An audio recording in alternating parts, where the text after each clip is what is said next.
Tallinnast pärit 17-aastane Loviise on üks neist noortest, kes sel suvel puhkamise asemel taskuraha teenib. Mitu põhjust tegelikult, aga peamine on kindlasti raha, sest mul on enda ambitsioonid ja minu praegune perekonna finantsine olukord eriti ei toeta mul neid asju saada, mida ma tahan. Nagu Loviisel, nii on ka paljudel teistel noortel sel suvel soov tööd teha. Riin Soostar nendib, et temani on sel aastal jõudnud pea poole rohkem kirju alaealistelt noortelt kui mullu. Silma paistab ka see, et kui muidu tulid kirjad tihtipeale lastevanematelt, siis sel aastal kirjutasid paljud noored ise. Tõepoolest sel aastal meil on erakordselt palju kirju alaealistelt noortelt, kes siis oma esimest töökogemust meie juures saada soovivad. Ja isegi võib öelda, et alates 12 olen kirju saanud, aga tõepoolest suurem osa tuleb ikka 14–17. Loviise teeb sel suvel 2 kuud tööd, töötama peab ta 6 tundi päevas ning selle kõige vastutasuks saab tema 1060 eurot palka.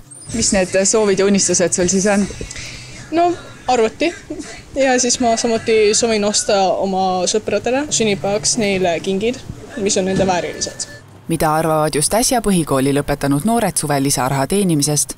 Ma tahaks kindlasti, aga mul ei ole veel midagi kindlalt. Ma arvan, et ei, seepärast, et mul on väga palju teha selle suvel ka spordiga ja lihtsalt ei jõua. Ma juba töötan. Ja kus? Lavade konstrueerimisel. Võib-olla veel ei ole kindel, aga tahaks küll minna. Alaealiste töötamise juures peab tööandja silmas pidama mitmeid reegleid. Näiteks on alaealiste tööaeg seadusega piiratud, kuid töötasu tuleb ka vaatamata sellele maksta vähemalt alammääras. Meie tööandjana peame hindama ka töö jõukohasust. Loomulikult alaealiste töötamine seab mõningad piirangud, nagu näiteks raskuste tõstmine või siis tubaka ja alkoholi käitlemine, millega nad kohe kindlasti kokku puutuda ei saa.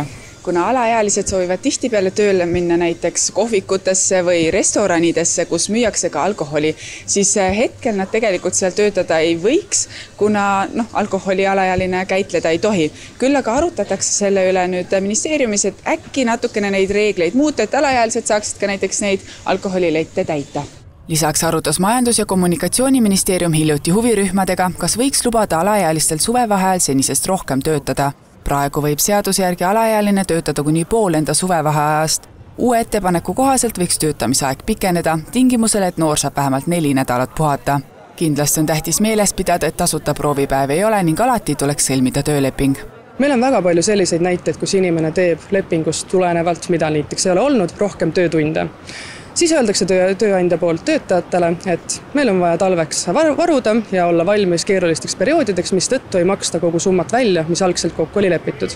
Kui nüüd seda töölepingut ei ole, siis ei ole ka inimesel endal mitte mingisugust kaitset selle kohta, mida ta siis tegelikult pidi kätte saama ja mis kuupäevaks. Kui noored suvel tööl käivad, kas siis puhkamine liiga lühikeseks ei jää? Serti ei loe mulle, sellepärast ma arvan, et ma oleks selle vaheaja täiesti raisanud, kui ma ei oleks tööle tulnud, et ma mõtlesin, et parem panna aeg endale raha teenima, kui lihtsalt istuda telefonis kodus, lebada diivani peal.